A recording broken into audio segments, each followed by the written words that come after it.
խոսենք Հրանտ Բագրատյանի հետ կապված անընդհատ մամուլով շրջանառվեց, որ նա ձեզ մեղադրեց գրագողության մեջ, հետո ինքը ինձ չէ, այդպիսի բան չի եղել, իմ հանդեպ չի եղել, հակառակը եղել։ Դուք մեղադրեցիք նրան գրագողության մեջ, ինչի մասին է ի վերջո խոսքը, թե որ նա ականավոր տնտեսագետ է, միջազգային հոդվածների հեղինակ եւ բազմիցս քննադատում է տնտեսական քաղաքականությունը։ Տնտեսական քաղաքականությունը ձեր խոնարհ ծառան քննադատում է եւ շատերն են քննադատում, դրանով ասել թե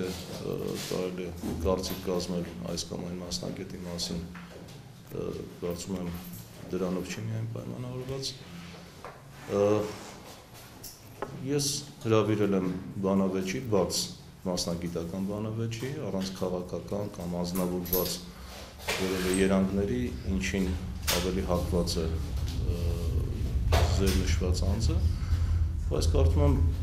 որտեղ նկատվում է բարեկրթության որոշակի նաև դեֆիցիտ, նաև համարձակության միգուցե,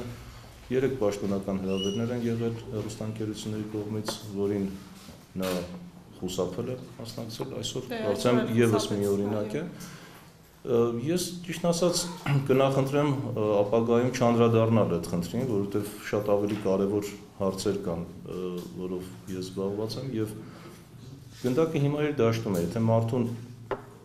ասում են, որ դու ճիշտ չես խոսում, մեղմ ասած, սուտ ես խոսում, մեղադրում են գրագողության մեջ, իսկ նման փաստեր կան։ Եթե ասում են, որ ոչ համարժեք, այսինքն մասնագիտական տեսանկյունից խիստ անհեթեթ մտքեր ես արտահայտում, հակասություններ կան եւ ուզում ենք դա նորից եմ կրկնում, մասնագիտական հարթության վրա քննարկել եւ նա խուսափում է,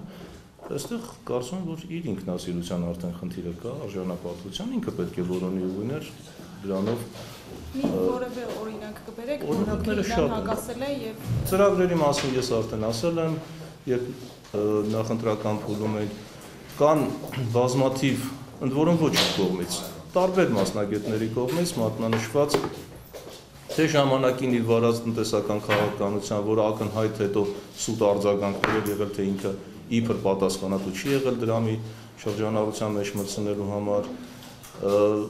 ստերը շատ են, ընդհանուր մինչև վերջի տարիների, վերջի ամիսների, երբ նա դարձավ պատգամավոր, ասեց, եթե հիշում եք, մամուլում դա ֆիքսված է, հունիս ամսին խոստացավ 50 օրինագիծ բերել ազգային ժողով, գնացեք եւ հաշվեք քանի օրինագիծ են նա ներկայացրել, այսինքն բացի թվային մանիպուլյացիաներից, որը խիստ կասկածելի են եւ խիստ վիճելի են, ընդ որում միակողմանի է ասվում, նա երբեք իր մոտ չի ունեցել գործընկեր, տնտեսագետ, որը կկարողանա այսպես adekvat արձագանքել, միշտ դրանից խուսափել է։ Ուրեմն հիմա իր խնդիրն է դա, եթե մարդը արժանապատվություն ունի, պետք է ինքը նախաձեռնի արդեն մնացած գործերը եւ նույնը վերաբերում է գրագողության բազմաթիվ դեպքերին, դարձյալ բազմաթիվ մարդկանց կողմից է դա ասվել, մեր կողմից եւս դա նկատվել է, այսինքն թող ինքը մտահոգվի, ես կարծում եմ, որ մենք ավելի լուրջ հարցեր ունենք, քան այդ անձի մասին խոսել։ Ինքը մի անգամ կարծեմ հրավիրել եք ձեզ բանավեճի կանոնական համալսարանի, դա ինչ է։ Շատ ճիշտ եք ասում, ես հիմա ձեզ ուզում եմ հիշեցնել, թե ինչպես է հրավիրել, եւ դուք ինքներդ արդեն դատողություններ կանեք մարդու հոգեկան վիճակի մասին,